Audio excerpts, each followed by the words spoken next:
എല്ലാവർക്കും നമസ്കാരം. നമ്മൾ പുതിയൊരാഴ്ചയിലേക്ക് കിടക്കുകയാണ്. ഇന്ന് 18 നവംബർ തിങ്കളാഴ്ച. വെള്ളിയാഴ്ച ഗുരുനാനക് ജയന്തിയെ തുടർന്ന് മാർക്കറ്റ് അവധിയായിരുന്നു. ഈ ആഴ്ച നോക്കുമ്പോൾ തുടർച്ചയായ രണ്ടാമത്തെ ആഴ്ചയാണ് മാർക്കറ്റ് നെഗറ്റീവിലോട്ട് പോയിക്കൊണ്ടിരിക്കുന്നത്. അതുകൂടാതെ നിഫ്റ്റി 50 തുടർച്ചയായ 6ാമത്തെ സെഷൻ ഏറ്റവും മോശം ഡിക്ലൈനിങ് സ്ട്രീക്ക് ഈ മാസം ഈ ആഴ്ച കാഴ്ചവെച്ചിട്ടുണ്ട്. വ്യാഴാഴ്ച നിഫ്റ്റി വലിയ നെഗറ്റീവൊന്നും ആയിരുന്നില്ല എങ്കിലും അത് നെഗറ്റിവിറ്റിയുടെ കണ്ടിന്യൂഷൻ തന്നെയായിരുന്നു. ഇന്നത്തെ മാർക്കറ്റിൻ്റെ ഓപ്പണിംഗ് ക്ലൂസ് നോക്കുമ്പോഴും നമുക്ക് മനസ്സിലാവുന്നത് ഒരു നെഗറ്റീവ് ഓപ്പണിംഗ് ആയിരിക്കും തരാൻ പോകുന്നത്. ഏകദേശം ഒരു 10, 20, 30 പോയിൻ്റ് ഗ്യാപ്പ് ഡൗൺ ആണ് നമുക്കിന്ന് ഓപ്പണിങ്ങിൽ പ്രതീക്ഷിക്കാൻ സാധിക്കുക. വ്യാഴാഴ്ച നിഫ്റ്റി 26.35 പോയിൻറ്റ് നെഗറ്റീവായി 23,532 സെൻസെക്സ് 110 പോയിൻറ്റ് നെഗറ്റീവായി 77,580 ക്ലോസ് ചെയ്തത്. US മാർക്കറ്റും നെഗറ്റീവായിരുന്നു. ഡോ ജോൺസ് 0.7%, S&P 500 1.32% ഡൗണായി. നാസ്ഡാക്ക് കോമ്പോസിറ്റ് 0.44% നെഗറ്റീവിലായിരുന്നു. ബ്രെന്റ് ക്രൂഡ് താഴോട്ട് വരികയാണ്. Brent crude $71.4 per ബാരലായിട്ടുണ്ട്. 2.09% താഴെ വന്നിട്ടുണ്ട്. ഗോൾഡും 0.06% താഴെ വന്ന് $2,563.2 പെർ ഔൺസിലേക്കാണ് വന്നിരിക്കുന്നത്. FIDA ഡാറ്റ നോക്കുമ്പോൾ ഫോറിൻ ഇൻവെസ്റ്റേഴ്സ് 1,849.8 കോടിക്കാണ് സെറ്റ് ചെയ്തിരിക്കുന്നത്. അതേസമയം DIS 2,481.8 കോടിക്കാണ് ബൈ ചെയ്തിരിക്കുന്നത്. അടുത്തതായി നമുക്ക് മാർക്കറ്റ് എസ്റ്റിമേറ്റ്സിനൊപ്പം എത്തിയിട്ടുള്ള റിസൾട്ടുകൾ ഏതൊക്കെയാണെന്ന് നോക്കാം. ആദ്യത്തേത് ക്രോംപ്ടൺ ഗ്രീവ്സ് ആണ്. റവന്യൂ 6.39% ഉയർന്ന് 1,896 കോടിയാണ്. അതേസമയം എസ്റ്റിമേറ്റ് 1,917 കോടിയായിരുന്നു. എബിറ്റ മാർജിൻ 88 ബേസ് പോയിൻറ്റ്സ് ഉയർന്ന് 10.7%. അതേസമയം എസ്റ്റിമേറ്റ് 10.2% നെറ്റ് പ്രോഫിറ്റ് 26.73% ഉയർന്ന് 128 കോടിയാണ്. എസ്റ്റിമേറ്റ് 125 കോടിയായിരുന്നു. ഇതിൽ റവന്യൂ നെഗറ്റീവ് ആണെങ്കിലും നെറ്റ് പ്രോഫിറ്റും എബിറ്റ മാർജിനും എസ്റ്റിമേറ്റിനെ ബീറ്റ് ചെയ്തുകൊണ്ട് നമുക്കൊരു പോസിറ്റിവിറ്റി പ്രതീക്ഷിക്കാം. അടുത്ത ലെമൻട്രി ഹോട്ടൽസ് ആണ്. ലെമൻട്രി ഹോട്ടൽസിൻ്റെ റവന്യൂ 24% ഉയർന്ന് 284 കോടിയായി. എബിറ്റ 25% ഉയർന്ന് 130 കോടിയായി.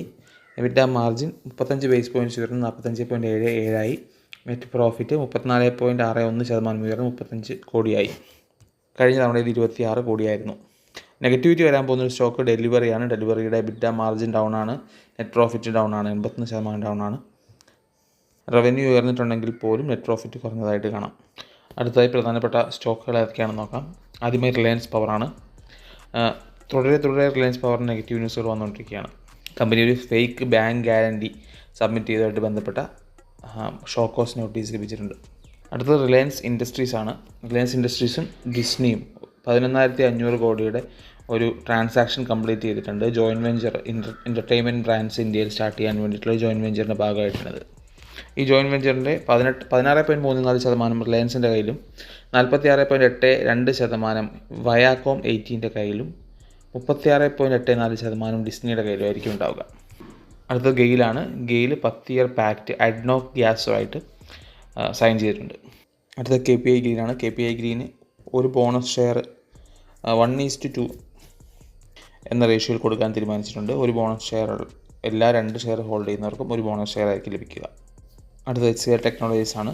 സർവീസ് നൗവിൻ്റെ കൂടെ AI ലാബ്സ് എന്ന സോഫ്റ്റ്വെയർ റോൾ ഔട്ട് ചെയ്തിട്ടുണ്ട് നോയിഡ ക്യാമ്പസിൽ. അടുത്ത റിലയൻസ് കമ്മ്യൂണിക്കേഷനാണ്. കാനറ ബാങ്ക് റിലയൻസ് കമ്മ്യൂണിക്കേഷൻ്റെ കമ്പനി അക്കൗണ്ട് ഫ്രോഡായിട്ട് ക്ലാസിഫൈ ചെയ്തിട്ടുണ്ട്.